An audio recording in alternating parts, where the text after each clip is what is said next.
So we're back, and today we've got Kevin Hilton, our brewmaster extraordinaire, and Travis. He's not FNG anymore. What's your last name, Travis? Slaughter. Travis Slaughter. Came to us from Terrapin Brewery, and he actually has a degree in fermentation science from Appalachian State. Yeehaw. Yeah, that's Boone. Boone, North Kakalaki. Dude, I've got good memories of Boone. I love Boone. For all the people that have been to Boone. I guess I've had a good time there. Yeah, dude. You were there 4 years? I'm not going to go into detail. 6, 8? You don't want me to go into detail. Obviously not. Actually, we might. That might actually be interesting as opposed to whatever else we're about to talk about. Yeah. So tell us a little bit about yourself. What you came here? You're looking to move up in the world, move down to Albany, Georgia. And Something like that. Yeah. So I went to school originally for music, and then I decided it wasn't for me. Went online and saw a program entitled Fermentation Sciences 4-year degree, and I said, no way, that's a thing. So I decided to give it a whirl and just thought I'd be drinking beer casually with some guys. I was doing that, but didn't realize when I was younger, of course, how much science and chemistry and biology is behind all of it all. And I wouldn't have changed it for a world, man. Fermentation field is awesome. Great people in the beer industry, which is, of course, what I'm focusing in. Happy as a clam. so you didn't have any sort of background in it. You literally looked online and I like went. that's a thing. Yeah. He was doing like kombucha, like on the black market. Yeah, exactly.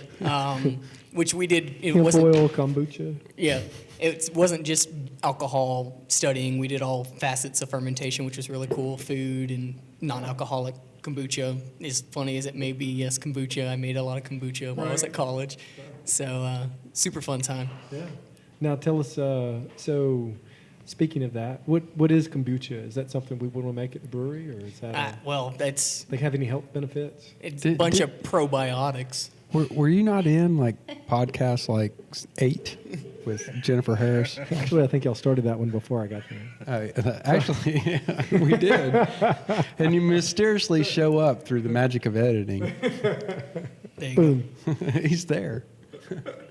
But yeah, kombucha, I guess if we want to talk about it, what you ferment that with is a SCOBY, so a symbiotic culture of bacteria and yeast, and use both of those to kind of, you make the alcohol, then you take the alcohol out by making it acidic, there we go.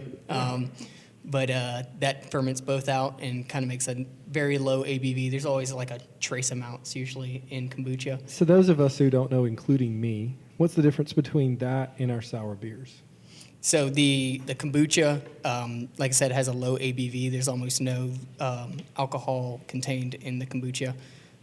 Sours like our Berliner Weisses or Gozas have, of course, it has a lot of sugar in the wort, so you're able to ferment that out, and without that bacteria automatically taking that alcohol out, you're able to have a higher ABV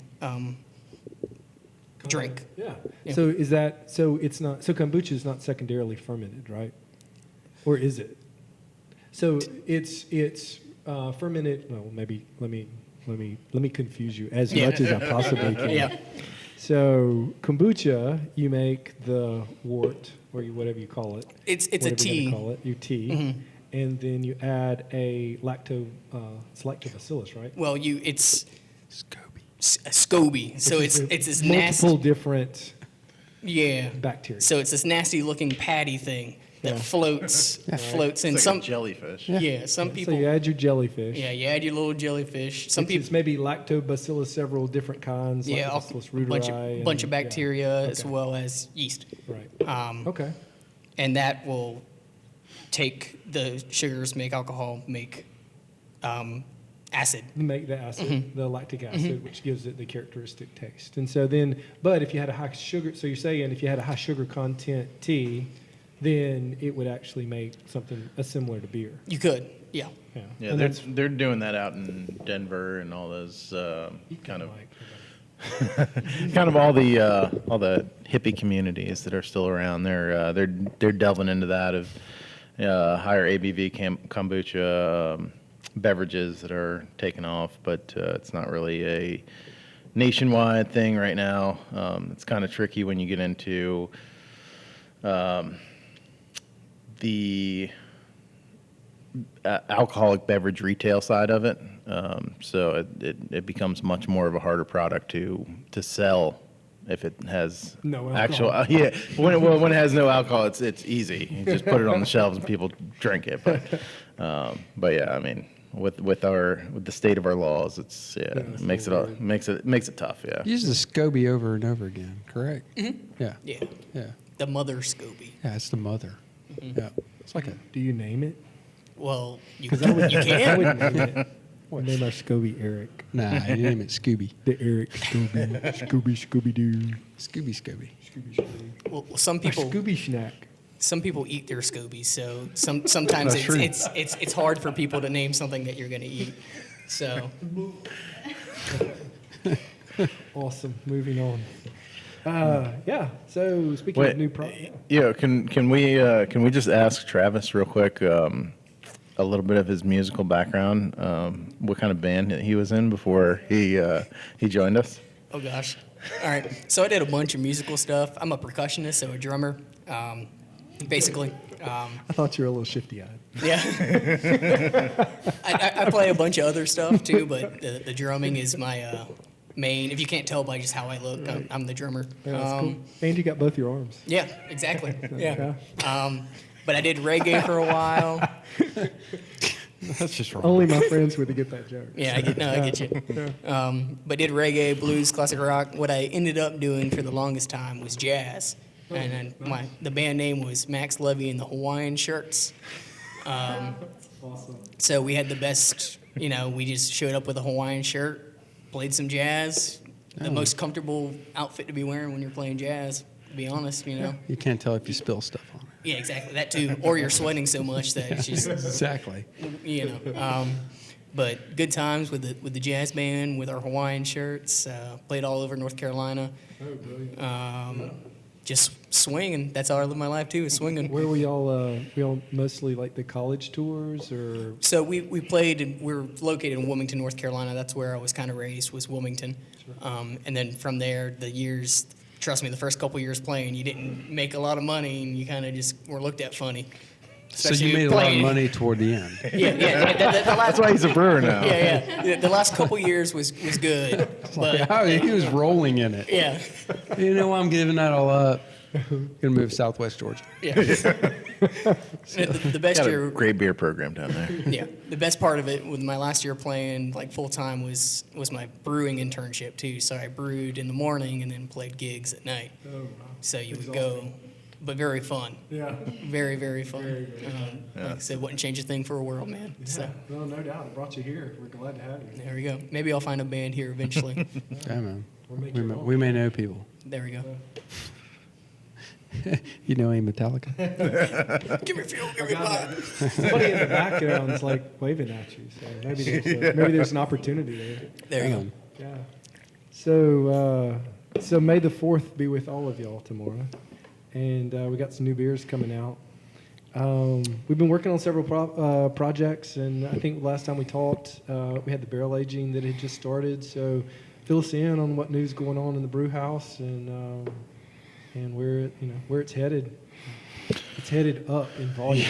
Yeah, it's definitely headed up in volume. It's headed up in volume. Yeah, I had planned on, and Travis can attest that kind of have been changing the brewing plan week to week as these orders keep piling in, and we keep on having to brew our core stuff. But yeah, we were hoping to have our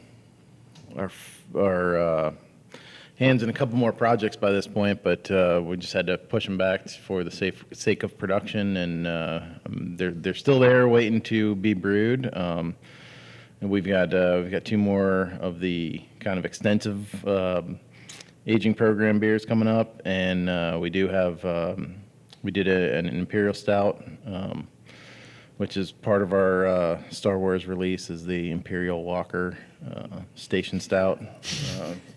So just so I don't we got get some beautiful names. just so we don't get sued, Yeah. you gotta That's not trademarked. you got to finish the sentence out. But yeah, that's our next kind of spirit aging project that we're going to be doing probably next week or so, and then yeah, we'll get back into the extensive aging project as soon as we can fill all of our orders. Which again, we thought we would be able to do about 3 weeks ago, but things are going good. So we just with the focus on that, we'll get to that when we can get to it. I mean, again, it's a very extensive process, so it's not something that's going to be able to be flipped very quickly. So. It's there, and we've got visions for it. One of them is going to be a Flanders Red Ale, which is going to be fermented just straight in wood, and then the other one is going to be a saison, kind of in the tradition that we did the first beer in, aged in wine barrels, fermented cleanly. So yeah, Travis and I have been monitoring the process of the first American sour that we did, and it's right on track. So as much of a track that it can be on in 3 months out of 12 months to 24 months, somewhere in there. So Well, where are we on the Hoth cold filtered project? That was awesome. that is the antithesis of how I feel today. Being out on the farm for 2 hours in the sun, it's like. So if we Yeah. look a little fried, Yeah. we actually had a family fun day out at Pretoria Fields Farm, and we roasted some oysters, and we had a little low country boil. And it was awesome weather for a little bit, and then the sun, the clouds parted, and summer showed up. So Yeah.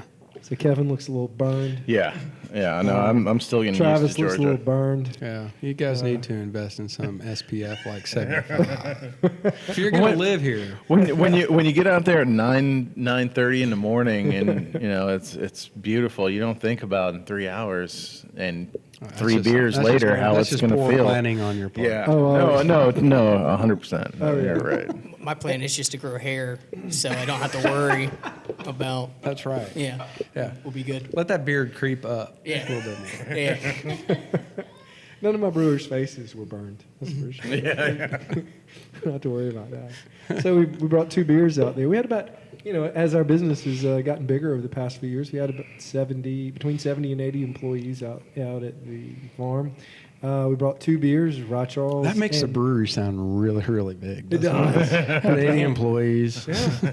We've increased in size. Here we grow again. Yeah. Well, it's- And I guess most of the employees are ladies. And Strawberry Berliner Weiss was gone because I came back after about an hour and a half, and it was not none to be found. So that's a good thing. That's like the 3rd time that's happened. Yeah. Happened at the tap room Yeah. with the and then it happened at the Americas beer. Hot beer, cold glass. Yeah. Gravy, man. Yeah, that stuff goes quick. Yeah. And I guess we could say the name Strawberry Fields or no. Pretoria Fields forever. Yeah. We gotta watch those trademarks. Whoa. Careful, man. Have a got bunch of upset. C and D's Yeah, here dude. in our Yeah, inbox. We're in trouble now. if anybody, It if Paul seems McCartney's good. watching this, Yeah. well, then, We're actually, that's a really damn good thing. Yeah. It's like, just got pissed. He took my song. yeah, well, He'll just want some royalties. Actually, Sir Paul's probably got plenty of money. Yeah. We don't need any more. But yeah, we're excited to get it out in the marketplace and start kind of a new theme of how we do beers, kind of piggybacking on the coattails of the Berry Goza and very localized whole fruits that haven't been processed other than when we get them we pasteurize them just so that we don't have problems down the line when the kegs are out there. So, just trying to be very diligent in our processes and, bringing our local community to all these other bars that and tap rooms that have been supporting us in the past, and as much as these styles of beer that we can brew, we will. But again, it's just playing that production game is it gets on top of you, and it's good problems to have, but it's always going to come in the forefront before we do special things like this. Well, quality versus quantity is a real thing. Right? Oh yeah, So, yeah, I mean, for it's sure. Easy. Beer is easily made. Good beer is difficult to make. Right. And then large quantities of making the same thing over and over again Mm-hmm. can become technically difficult, if you don't continue with the similar process. Exactly, and kind of one of our themes from the very beginning was slow beer made in the Georgia soil. So it's not like we can just all of a sudden start producing beers in 14 days like a couple other breweries do.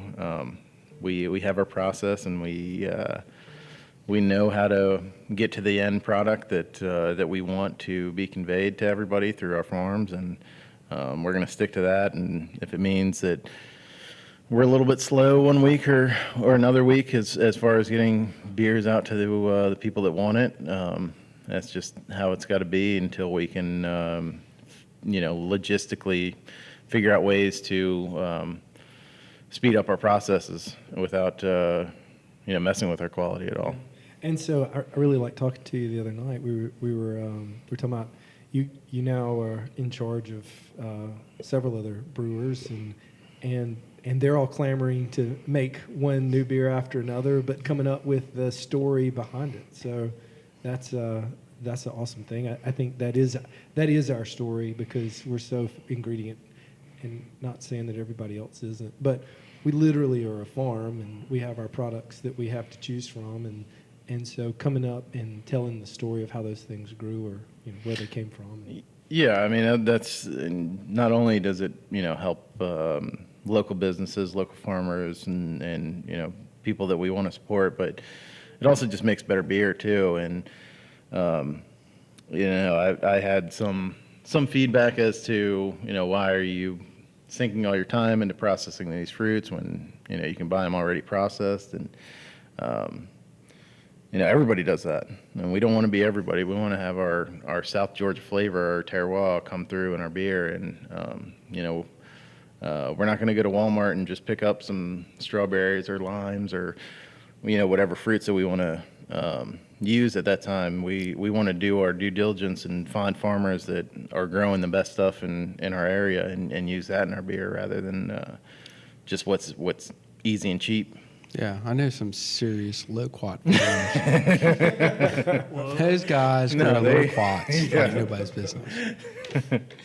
No, that if that wasn't such a pain to process. That would be. We would have a production beer. That's my favorite beer that we're putting out this week is the Low Clop Berliner Weiss. So. Yeah, I get some because it's going to be Yeah. gone. Yeah. It's so good. Yeah, it's very good. And you know what else is good? What is this? The IPA I'm drinking right now. The 0.5 past light speed. Yeah. Oh, yeah. So is that what that was? Yeah, I think it Yeah. is. It's. Let me tell you what. I'm enjoying this. I'm glad. I think it's really good. What do you enjoy about it? I mean, one, the notes of it are really good. I really think I am highly enjoying maybe 6.7% at this point in time. But it's just really smooth. It finishes really, really well. Pretty easy drinking for a 6 It is. I think so. I mean, all right, so which one of you guys? So the kind of play on it is Millennium hops for bittering, Falconer's Flight blend for the hot side hops, and the Galaxy hops for dry hopping. So It's got space written all Yeah. over it. Yeah, so- I mean, I don't know how many parsecs you could make the castle run in, but better for 12. I mean, that's never really made sense because parsecs, it's just not the right measure. But I don't know who was advising Lucas on the whole thing. I think it was ad libs. Yeah, let me tell you, ad libs. Those were awesome, Mad Libs. Yeah. No, but I mean, we've never used any of those hops before. It's something that I used to use a lot of, and they've become very expensive to make beers with, as some other hops have. So I haven't kind of gone back to it in a while, and got some inspiration from some of the other brewers, and was all for it. I get, with the Galaxy gives you a lot of those Southern Hemisphere kind of white wine, lime, a little bit more of an exotic fruit bouquet Can y'all on smell it. this? You gotta It smells great. agitate it a little bit and then put it out there. It really doesn't come out till tomorrow. Yeah, but Well, actually, this podcast won't show for like 3 months. So it actually it came out can't- 3 months ago. yeah, And it's gone, and you can never drink it again because we probably won't make it again. But That is really good, though. But no, yeah, we just trying to do some new things, and trying to let the other brewers kind of spread their wings and do whatever they want as well. They've got some great ideas, and Travis has the amber out on this go round, and we've got a couple other beers from some of our other brewers coming out on the next round of beers that we'll release. So just kind of trying to let them do their thing and add their flavor into the menu that we're providing. So and Austin's not here, but he made this. He made the dark pale ale. Where is it? it's a Was it not the dark pale Well, ale? I mean, it's not there anymore. No. In full disclosure, it was only that full. Oh, okay. I was trying to watch my consumption yeah. There you go. because these things get a little edgy. This podcast is not long enough for me to talk about the Cascadian Oh, we Dark can. Ale. We can make it longer. Apparently. But then somebody will have to cut it off. Yeah, We got to have a cutoff time. Man, I don't know. Maybe we need a comptroller for time. That's Sean. Sean Henley. If he didn't give me this little headset, It's like Jordan. I'm like a NASCAR driver. I got somebody talking in my ear. Costanza. It's our CPA, our CFA. He's always telling us no. CF no. CF no. Hey, can we do this? Can we just? Can we get a do little- that? He's like, no. That's going to cost too much. Just make better beer. It's really not in the So it budget. sells better. Sounds like Kravitz. So yeah. Oh, he's my best friend. He Who, Lenny Kravitz? no, not Lenny Kravitz. Sean Henley. He's totally different. He lets me brew all this great beer, so I can't say anything bad about Sean. He's not watching this. Oh, you'd be surprised. If we put money into something, he's going to check it out. Why did you buy more of that? Wait.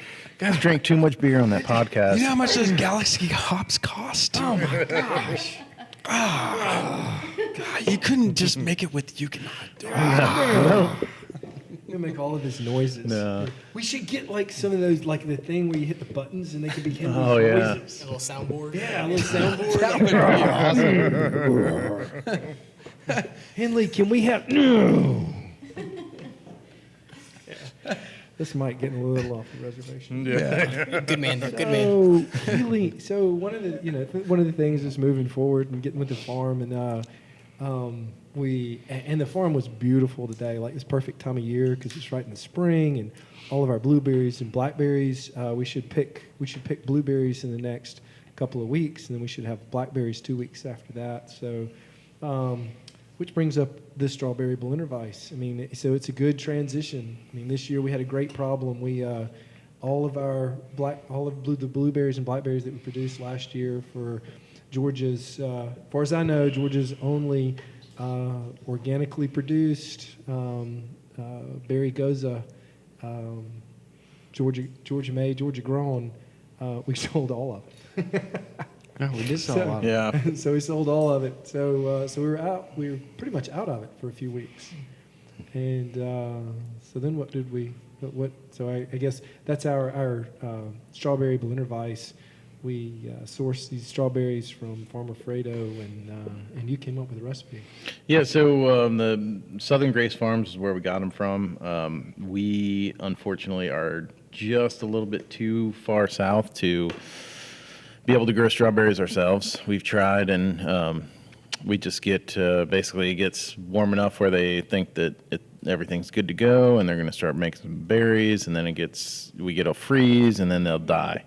So we found out last year that we can do strawberries, and so we needed to find another source for them.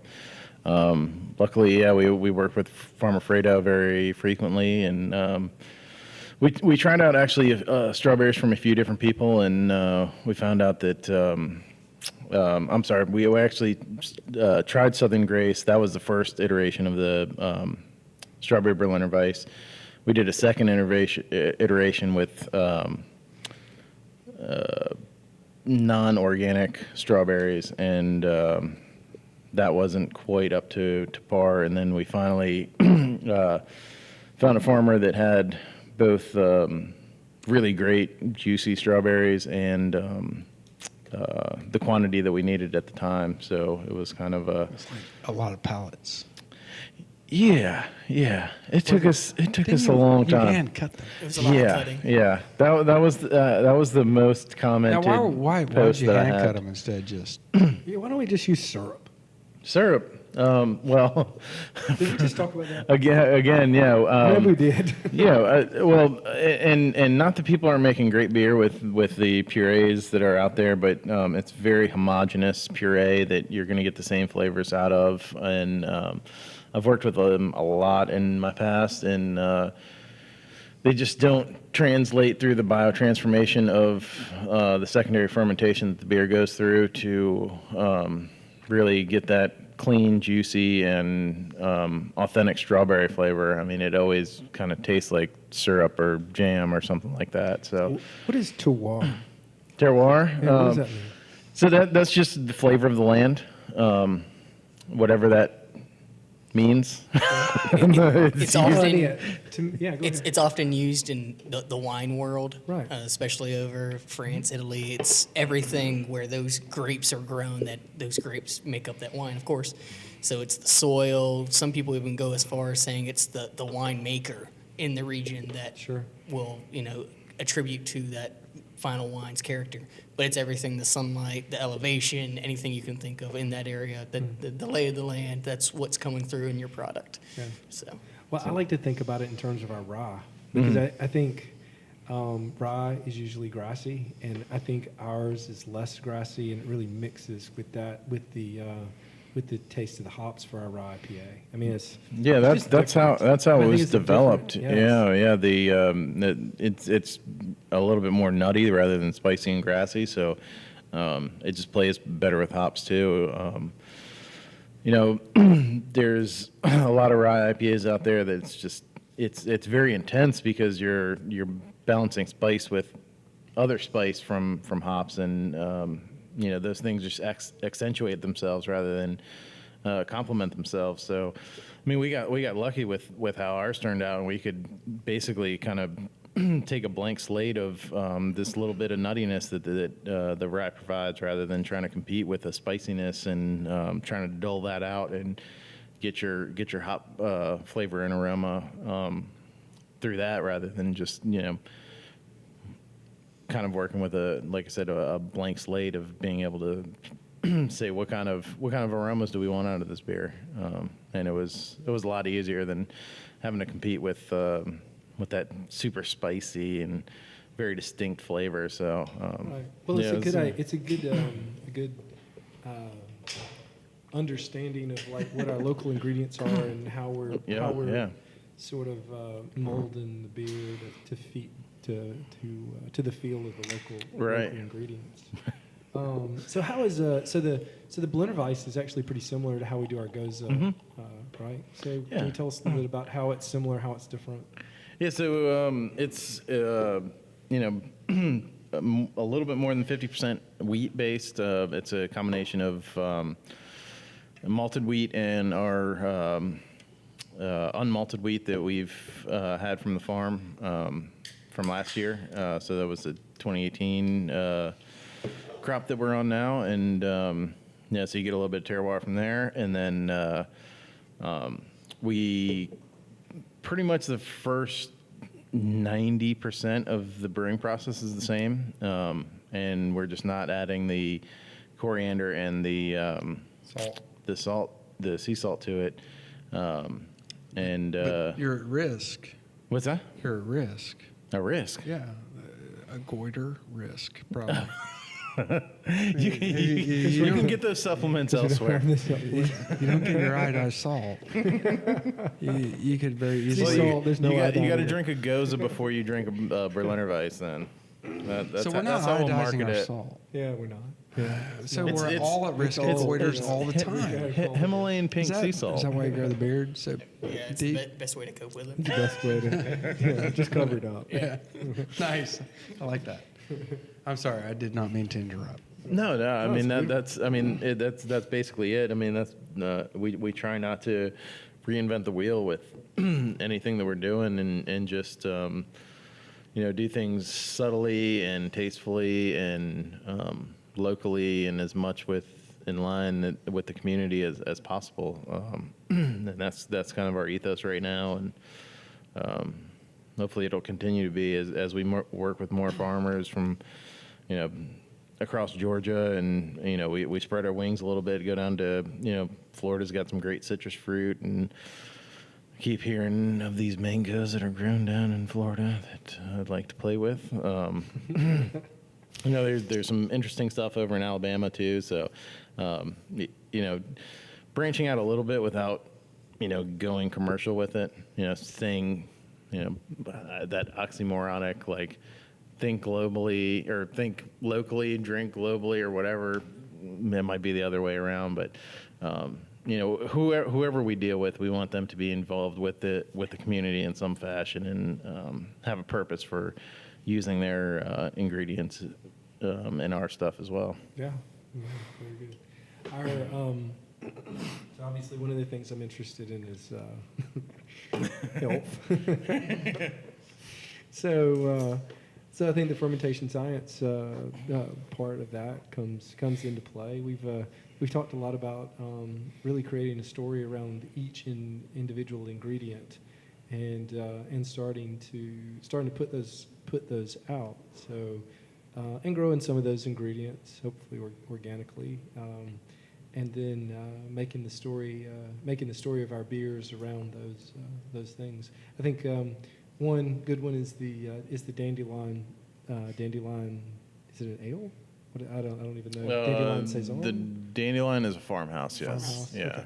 Yeah. French. And so dandelions have for years been used in pharmacy and in something called pharmacognosy, which was an older science that was inside of pharmacy. And the idea of that particular science was that you knew when certain plants flowered, and you knew when to use their roots and when you could use the flowers, and then how to process those individual parts of the plant. So taking that and using the tastes that are there, and obviously there's some good properties to those plants, and combining those in the beers and using those as products, but then telling people about it, because there's an older science around it. There are no miracle cures, but certainly there are things that are more healthy and less healthy for you. Yeah, we've been. I was like, is that a question? Or we've Gluten free. we've been touring with that, and Austin's kind of been spearheading that. But luckily, going back to Sean Henley, he's part of the Cheehaw board, and we're excited to go down to Cheehaw. As soon as we get any rain. I mean, I don't know when the last time it rained in Albany was. like a week and a half. Yeah, so we Supposed want to rain today too. Yeah, but we'll wait till it rains. We'll try to go out the next day and and get some More herbs, and dandelions? Herbs. well we're looking for mushrooms too. So kind of There's plenty all of over the cow place. pastures around your place. Well, we're looking for more benign mushrooms. No comment. Yeah. Speaking of healing beers, We'll just have to make a special batch. right. magical healing beers. Yeah. Yeah. Have to do those Couple that with the CBD beers. Yeah, And, you have to combine those in Denver. yeah. But yeah, I mean, again, kind of taking that terroir and the local aspect and the community aspect of everything we do, and foraging is something that's always kind of piqued my interest, but I've never been very good at it. So having these guys help me go out there and find stuff that we can use in the beers, and then kind of reverse engineer our beers where whatever flavor and texture and health benefit or anything that we're getting out of it, go backwards and base a beer around that. Yeah, so y'all been spending more time out at the farm. Has that been fun? Is it work? Is it a little of both? What do you think? I think it's been, I mean, it's nice to know, especially being the newer brewer here, nice to know I've only been out there a couple of times, so it's always cool to go out there and see what is going on and what we're growing and see the progress of everything. I think it's very educational, in my opinion. Yeah. It's also, really, like I said, what got me, one of the things that got me into, there's two things that got me into the beer industry, I guess. It's the people, and then the whole farm to glass, I guess now is the term. And I think that's just a really cool thing to see, especially to the degree that this company is doing it in is pretty special. Cool. So it's always really good, especially when there's seafood out there too, like today. But very cool to see all that kind of stuff. Mountain of oysters. Kudos always to make the things Flint easy. for providing Yeah. our seafood today. Yeah. We have a little advertising overlay there. Flint restaurant should open up here in June. So, Right next door. Yeah, right next Oh, door. yeah. Everybody support it. We got our oysters, shrimp, and crawfish boil from the Flint guys. So, That's pretty darn good. yeah, Yeah. thank you, Mr. Glenn. So awesome. Well, it started. Dad had retired, and he retired from pharmacy, and we had the farm down in Camilla we were farming, and farm in Lee County, and I got the one here, and we were looking to do something as added benefit out on the one in Albany. And of course, this was 6 years ago, and I think there were half as many breweries in the state then as there are now. Like 10 in Georgia. Yeah, it seemed like a great idea at the time. And then fast forward, the development authority downtown found, and it turned a little project into a much bigger project. But it seems to be working out well. I'm glad you guys are here and to experience the ride. So yeah. So cheers. You can't say cheers. I guess I can't say cheers. Can you hear that in the mic? Oh, yeah, we hear it.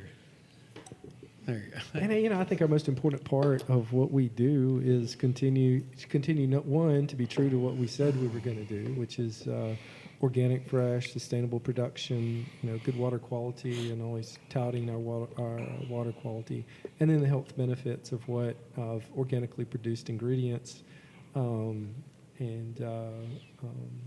having both ecological friendly nature, as well as tell our story of what we're doing and why we're doing it. And as long as we're doing that, and we're not really focused on, oh Jesus, we got to make X, Y, or Z.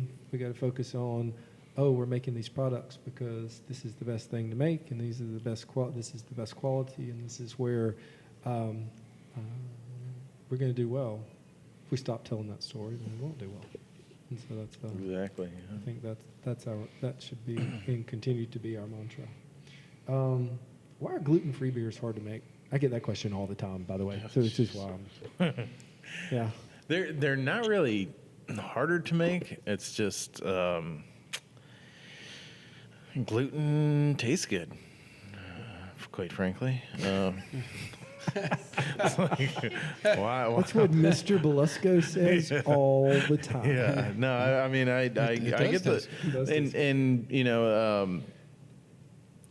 it's something different with celiac. But if you're just trying to avoid gluten, it tastes good. I'm sorry, gluten tastes good. Bake a loaf of bread and tell me gluten doesn't taste good. Back to the beer. Is it technically more difficult to make a gluten-free beer? No, they have all kinds of enzymes now that will bond to glutens and make it gluten friendly, celiac friendly. Sounds like we got a philosophical difference here. I'm not saying those beers are not good. I'm just saying that gluten tastes better.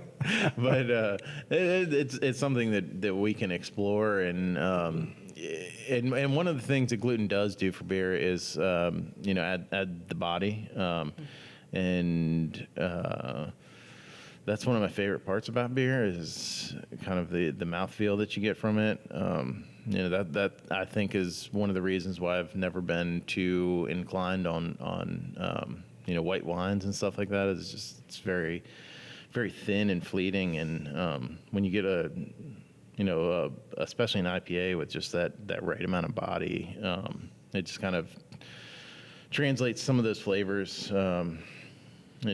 perceptionally better into your brain rather than just kind of perceiving them and then going away. So I'm on the pro gluten bandwagon, but if that's something that we do pursue, we'll do our best to make the best beer without gluten as we possibly can. But I mean, I'm not The best we totally. Trip tells me I have to make it. Then We can figure it and out. I'll begrudgingly. I will make It's not something. gluten. Yeah. I'll make the best beer. damn gluten beer you ever had. Right. That's my philosophy on gluten in general. It'll be a very small quantity. No, yeah.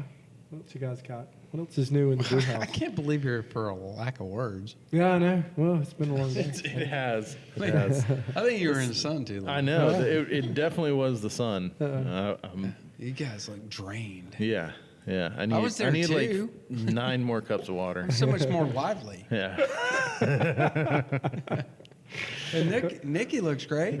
She was there. Yeah, I was there. See? Yeah. What's wrong with you guys? That was a long week too. I mean, we brewed a lot of beer this week, and Well, that's a good- Travis brewed a lot of beer this Yeah. week. I've kind of taken a little step back and looked at the bigger picture a little bit more, which makes me antsy. But Yeah. Travis brewed a lot of beer this week.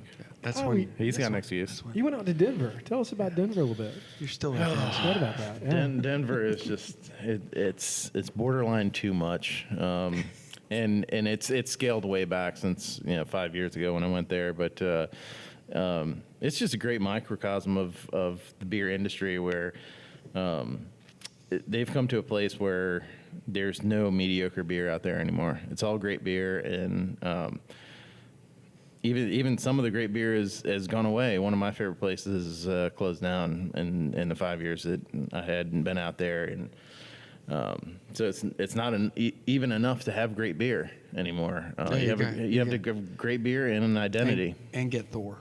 Yeah, if you get Marvel on your side, you're pretty much gold. You're Pretty set. much golden. Yeah. I was thinking like maybe Star-Lord. But somebody. at the same time, I mean, there's a reason why those guys, were basically like, we will give you free advertisements because they make great beer. So, And we're not rolling out DC. So if DC's watching. Batman will not be drinking our beer. How do you know that? I mean, I could see. We need to be way edgier for Batman nowadays, or anybody from DC. It's so gotta dark. be way Everything's edgier. always so Yeah. dark. What about a really good dark beer? Although that one Joker's girlfriend, what's her name? Harley Quinn. Harley Quinn. Yeah, if she wants to drink our beer, I'm okay with it. Sorry, Harley Quinn. You're out there. I was gonna say you could dress me up as like Aquaman and see what happens. I don't know. It would be receptive. We got to the get you same. one of those muscle suits. Yeah, we got to work on that. But you Or know. we could flash back to like the 70s Aquaman. Oh yeah, Oh, okay, yeah. And then I think you can pull that gotta off. get a We speedo. used then. a gold starfish to ride. Yeah, I know you have a speedo. I got like 3, all Hawaiian print. Oh, okay. A bright orange speedo. You're going to have to That's go what we back need. into the band equipment. Yeah, Forge. Yeah. Get my band wardrobe back. So the Brewers Conference, do you learn anything new that you're bringing back, or what do we? What do you get from it? I focused this year on the seminars. I mean, there was a lot of great ones, but Emily's listening to this. So. what did you actually spend money? No, so there was the two kind of seminars that stuck out in my mind. It was one was the craft malting guild now is becoming a very big thing. There was 6 maltsters 5 years ago, and now there's 72 in the United States. So that's awesome. You know, we don't have a maltster on site. We use a great maltster in Riverbend, but That guy's awesome. it's just crazy and just great to. I mean, it's the craft beer world, but on a more raw level, and it's just great because the more people that are doing that, it's just like beers. You're just going to get more distinct flavors and more terroir. Like, you know, people from North Dakota and Oregon and North Carolina. I mean, they're not buying mass-produced malt or barley either. They're buying local barley and malting it the way that they want, and that's going to again go back to the terroir of wherever they're from. So Speaking of local barley, Well, that's been the hardest thing about being a farmhouse brewery in Georgia, or one of the more difficult things, I should say, is we don't have a maltster here in Georgia. And so we created this relationship with our maltster in North Carolina, and we have to we grow our barley, and then they will take it out of the field. We'll sell it to the maltster there, and then he'll malt it to our specifications and sell it back to us. So it's a process to get it from here to there and there And back back. to here. mhm. And you know, we- sometimes it goes off as 6 row and it comes back as like 4 row. we have not had 12 we've got to patent that 4-row barley. Yeah. I think That's that's a gold. good The world's gold. first It's a 4-row good, barley. like, middle of the road. Yeah. Maybe that can be our gluten-free beer. It's the 4-row barley. 4-row Yeah. barley. So. It's our Emmer's barley. Yeah. So, but no, that's been one of our biggest things. Yeah. And you know, the question is, as we get more and more into this, and we create a collective bigger, is hopefully if one will pop up in Georgia. I don't want to be the one that pops up in Georgia. I hope somebody. Yeah. I hope somebody. Yeah, we've got we've enough done enough. projects. Yeah. I hope somebody yeah. listening will think, "Oh, maltster's a great idea." Well, you know, but there was a panel of 6 different maltsters, and 4 out of the 6, two of them were you know, several generation farmers, but the 4 of them out of the 6, they all started home malting, just like we home brewing. Just like home brewing. So it's the exact same process. They're just like, I think I can do this. And then they, you know, fast forward 5 years and they've got, you know, a 20,000 ton processing Oh wow. plant that, you know, it's just crazy. You know, how these things take off. And, you know, it only helps the beer industry, like I said, you know, with the terroir and, you know, the unique flavors that you can do, and the innovation that they're doing. Like, this is the first time this year I saw steamed malt, which is, you know, never heard of that before, never used it before. Roasted oats, you know, things like that. It's just like That sounds good. people are pushing the envelope on the raw side of ingredients now too, and that's awesome. It just helps us create new flavor profiles. Oh And, yeah. yeah, and more distinct beers. So And we do More like power a to flavor 'em. profile. It's all about the flavor profile. And the chemistry and the process of malting is just as complicated, if not more complicated, than the process in brewing science. And so and there's a wide variety of malting. I mean, cereals themselves came from malted grains, and so the idea of breakfast cereals were roasted oats. Yeah, and yeah, everything, exactly. everything there. And for those who don't know, malting is they take the raw grain and then it's germinated, and then the germinated grain is killed or stopped with heat. And so a light roast would be a light beer, be a barely toasted, just basically the Your two germination. rows and your pilsners. This would have just been stopped all the way to it's heated to the point that it's very dark and rich and caramelized. Burnt. Yeah, they burn it. Yeah, on purpose. Yeah, for And sure. the sugars themselves have changed character and oxidized, caramelized, and so it gives it that rich coffee flavor, which is very similar to what they do with coffee. And so Yeah, roasting exactly. coffee beans. And Yeah, taking a trip up to Cafe Campesino up in Americus and watching them roast a few batches, it was like, there's no difference. The science is exactly the same. I can tell you what, the stout, the Campesino. The Stout. coffee stout. stout? Yeah, that was- We're talking about another beer that will be That was gone by the time that we so get this podcast out. But if you had a chance to try but it. if you did have it, which if you're Yeah. listening to the podcast, you probably did. 6 months ago. No, and we will continue to work with them. They've got a great. They've been working with small farms in South and Central America and Africa for, I think it's like 15 years now, and kind of come up through the whole Starbucks fad and all that stuff, and still get the same coffee from the same farmers that they formed relationships with, like I said, 15, 20 years ago. So, I mean, those guys are just great down there, and to have that great coffee, and also like I said, the way that they roast it. They'll do it to our specifications, and it's just It lent itself very well. exactly, yeah. I mean, and put it in our beer, and call it a coffee stout. Like we want to vet out the people that are doing good things for the community and for communities around the world, and use them, because most likely the people that are going those extra miles are going to make great products themselves, and we want to align ourselves with them as best as we can. It was tasty. Did you drink it all? Well, Were you the it sole? wasn't just me. I mean, I drank as much as I can, but it drained.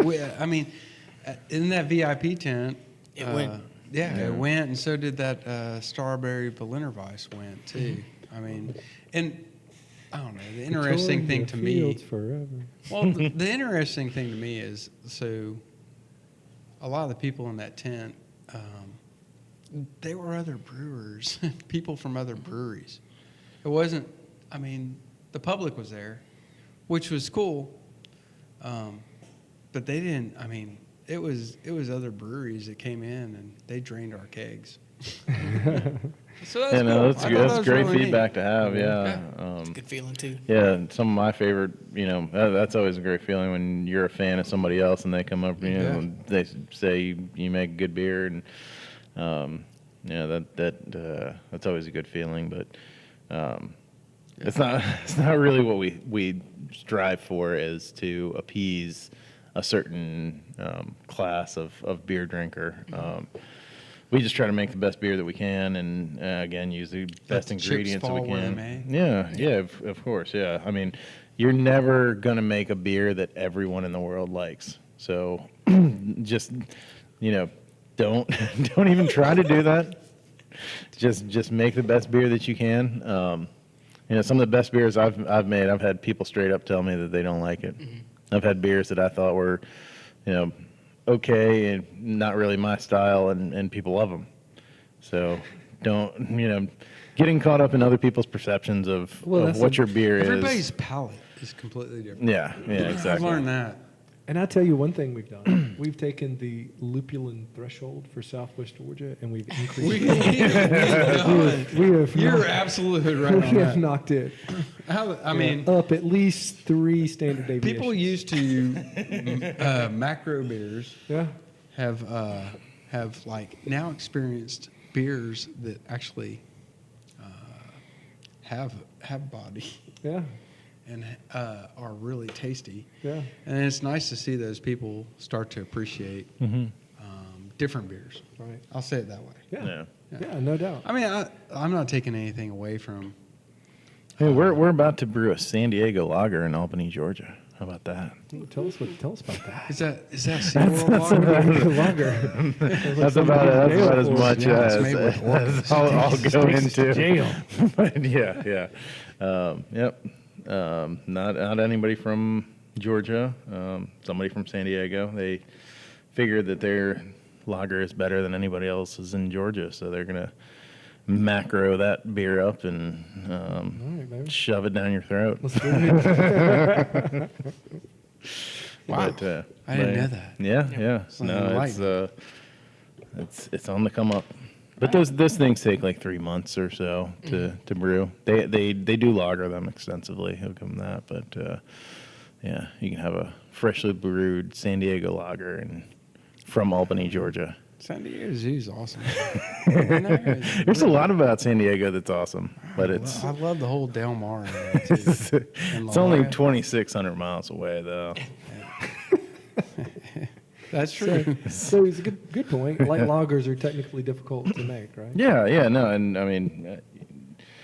And They are very hard to make. Yes, they take a lot of time and effort, and it's nice to drink them when they're done well. But And so for a light lager, so am I right in saying that most Miller Bud, they're light lagers? Or is that Yeah, they're light American lager is I think it's classification 1A in the BJCP, so it's literally the number one beer that anybody thinks about when they think about beer. So, I mean, they did something for the beer world for sure, but yeah, they're not they're not really supporting their Georgia brethren by going all the way across the country to find a light lager recipe that they liked, and I believe they own a couple breweries in Georgia, but I could be wrong about that. At least 2. interesting? That's interesting. Yeah. Yeah, that's my soapbox I'm not section even for sure I this know what we're talking about. but- episode. Yes. Awesome. Nikki, how's that Skywater? Yeah, actually, It's great. there you go. There you go. Perfect. That's my one sentence for the podcast. Lean in. Well, it's funny because you've had a camera on you the whole time. My guess is they're going to actually film you and have us listen. It's going to be nothing but Nikki turning back and forward in her chair the whole time, and then you'll hear us talking. In fact, that might be a good way to do it. I'm not sure. Just kidding. Not really. LOL. Yeah. So appreciate y'all. Austin's not here. What's Austin up to? He's at Shaking knees. He's shaking his Yeah, knees. he's right shaking now. both of his knees at the same time. shaky knees. Pretty impressive. Nice. I'm gonna meet up with him on Sunday. So Beautiful. Yeah. Yeah, he's helped with some of the. He likes the plants. Yeah, he's helped us with the. Man, he had me digging up dandelions. He's like, "Hey, man, as a, you haven't as a grown man, Roundup or anything like that on him, have you? Go dig those up." Like, no. Here's our loquats. Yeah, those loquats. I'll tell you what. If we could make a mass-produced loquat beer, it would open eyes across America. Yeah. They'd be like, "Wow, you have to harvest them all though. that is so much work." Process them And all. process them Yeah. because. Yeah, I mean, apparently, that's not easy. Tell me about it. You know, So, Trip, I think every time I've harvested loquats, I've called you for help. Dude, I'm not getting up on this ladder unless somebody's holding it. Right. Yeah. So, and then I've not really been involved on the processing aspect, but I hear it's really a pain in the butt. Yeah. Apparently, it's time consuming, and some of those things have like 3 pits or 4 pits, or I don't know how Yeah, many. you don't know what you're going to get until you actually Until you get in actually there. get into yeah. it. Until you get You might in get, there. you might get one. I got 5 in one last time. I thought That's that was crazy. like a 4-leaf clover. I know. It's like, holy crap. Why are there so many in? And the things aren't that big. So anyway, But the fruit is so good. it is. So I think my favorite thing about the loquat is the fact that there's a little sweetness, but it's not overpowering. I'm not. I kind of like the tartness a little bit. It's not if you've never had a loquat, and a lot of people I'm sure watching this are like, what the hell are they talking about? It's a little yellow fruit that grows on a tree, and I happen to have a few in my yard, and they taste really good to me, but they're not. That's one. I think I don't like an overly sweet beer, and I think it lends itself to Berliner Weisses particularly well. I would still enjoy. I think there's a formula for an IPA somewhere that You're gonna make that formula. I don't know. It's gonna be your first beer at Pretoria. Maybe I don't know. I like so. Yeah, I mean, but it lends itself really well to like a Berliner Weiss or a farmhouse or something like that. I think it does really, really well in that formula. Yeah. But I guarantee, we're gonna come up with a IPA, You know what I think? a double I IPA. think this podcast is over. Oh, dude, that was awesome. Yeah, I like it. Yeah, man. Awesome. And on that note, Yeah. On that note, yeah, we're done. we're done.